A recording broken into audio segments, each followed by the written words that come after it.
Please అధ్యక్ష 1 minute. Yes. అధ్యక్ష ఈ సభలో No. Understand.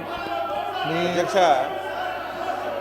కూర్చోండి ఈ సభలో శ్రీకాంత్ రెడ్డి గారు ఇప్పుడు మీరు అధ్యక్ష ఎంఓయూసీ అన్ని కూడా వాస్తవ రూపం కాదు అంటే సభలో దానికి సమాధానం చెప్తున్నారు. ఎస్ సభలో రాష్ట్ర కూర్చోండి.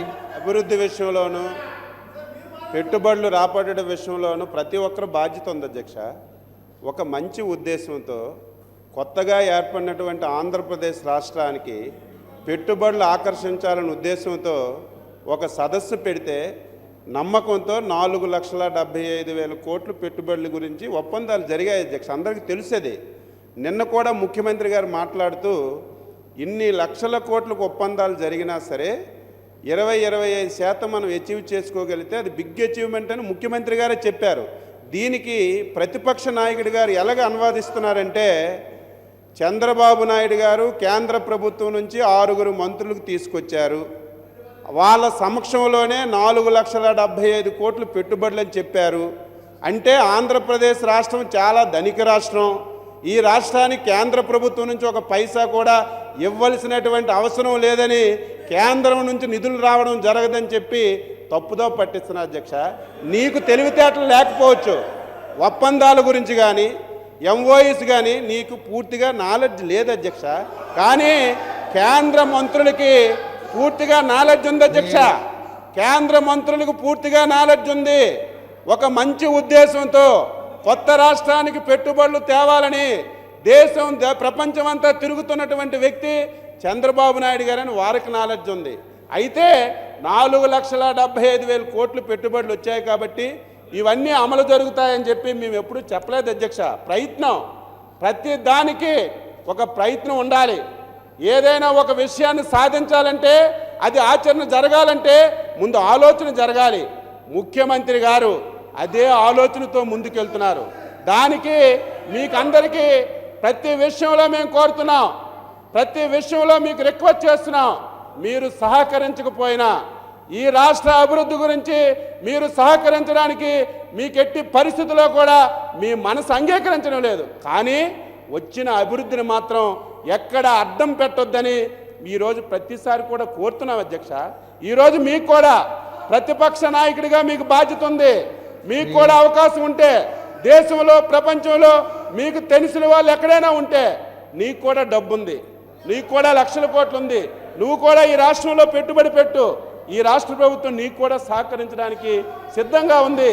కానీ ఇటువంటి విషయాలని ఇంటర్ప్లేట్ చేసి ఈరోజు మీరు అధ్యక్ష ఒక అవకాశం నాకు ఇస్తే, ఒక అవకాశం మీరు ఇస్తే, మొట్టమొదట ఆంధ్రప్రదేశ్ రాష్ట్రం ఏర్పడిన తర్వాత మొట్టమొదట గవర్నర్ ప్రసంగం మీద ప్రతిపక్ష నాయకుడి గారు ఏదైతే మాట్లాడారో ఈరోజు మీ దగ్గర సమాచారం ఉంది, సమాచారం కూడా తెప్పిస్తున్నాను. ఎందుకు చెప్తున్నానంటే చెప్పిందే చెప్పుకొని ఒక కొత్త విషయం చెప్పకుండా ప్రతి సమావేశంలో కూడా, ప్రతి బడ్జెట్ సెషన్లో కూడా, ప్రతి గవర్నర్ ప్రసంగం మీద కూడా వాళ్ళ నాన్నగారిది చంద్రబాబు నాయుడు గారితో పోలుస్తున్నారు.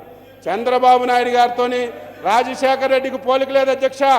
ఈరోజు 5 సంవత్సరాలు ఈ రాష్ట్రం ఈరోజు ఈ కష్టాల్లో ఉందంటే ఈ రాష్ట్రం చంద్రబాబు నాయుడు గారు రోజుకి 20 గంటలు పనిచేస్తున్నా సరే ఈరోజు మనం అభివృద్ధి జరగడం లేదంటే దీనికి మూల కారణం రాజశేఖర రెడ్డి వారి కుటుంబం అధ్యక్ష.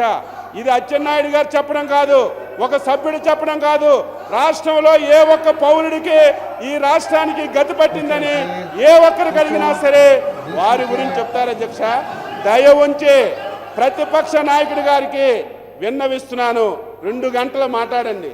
ఈ రాష్ట్రానికి మంచి జరగడానికి, ఈ రాష్ట్రానికి 10 పరిశ్రమలు రావడానికి, ఈ రాష్ట్రం దేశంలోనే ఒక అగ్రగామిగా తయారవడానికి మీరు ఒక సలహాలు ఇవ్వండి.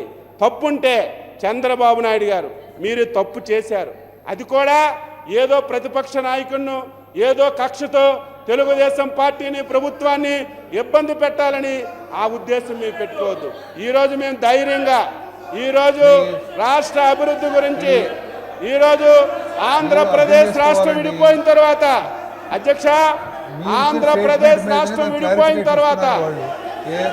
ఈ రాష్ట్రాన్ని మళ్ళీ గాడిలో పెట్టాలంటే, ఈ రాష్ట్రాన్ని మళ్ళీ అన్ని విధాల అభివృద్ధి చెందాలంటే చంద్రబాబు నాయుడు గారి వల్లే సాధ్యపడుతుందని ఆంధ్రప్రదేశ్ ప్రజలు మాకు అధికారం ఇచ్చారు అధ్యక్ష.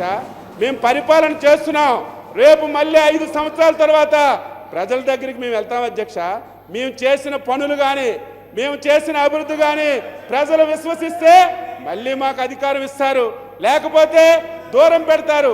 కానీ నీకు అధికారం ఎట్టి పరిస్థితుల్లో రాదని చెప్పి, అధికారం చేజారిపోయిందని చెప్పి ప్రతి నిమిషం ప్రతి విషయానికి కూడా అడ్డ తగలడం మంచి విధానం కాదు. ఎంతో మంది ప్రతిపక్ష నాయకులను చూశాం.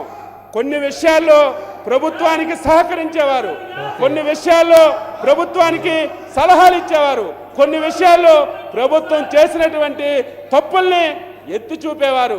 కానీ ఈ ప్రతిపక్ష నాయకుడు ప్రతి విషయానికి, ఏ అభివృద్ధి కార్యక్రమం చేసినా, ఏ మంచి కార్యక్రమం చేసినా వెంటనే వ్యతిరేకించడం, వారి పత్రిక టీవీల్లో అనునిత్యం ప్రజలకి కన్ఫ్యూజ్ చేయడం, ఇది మంచి విధానం కాదు. ఈరోజు అధికారంలో మేము ఉంటాం, రేపు ఇంకొకరు ఉంటారు. భావి తరాల గురించి మనం ప్రయత్నం చేయాలి. ఈరోజు మనం తప్పు చేస్తే భావి తరాలు నష్టపోతాయి. ఆ ఉద్దేశంతో మీరు సహకరించండి, మంచి సలహాలు ఇవ్వండి, రాష్ట్ర అభివృద్ధి గురించి తోడ్పడండి అని చెప్పి మీ ద్వారా ప్రతిపక్ష నాయకుడు కోరుతున్నానని చెప్పి ఈ సందర్భంగా తెలియజేస్తున్న అధ్యక్ష. Yes, Mr.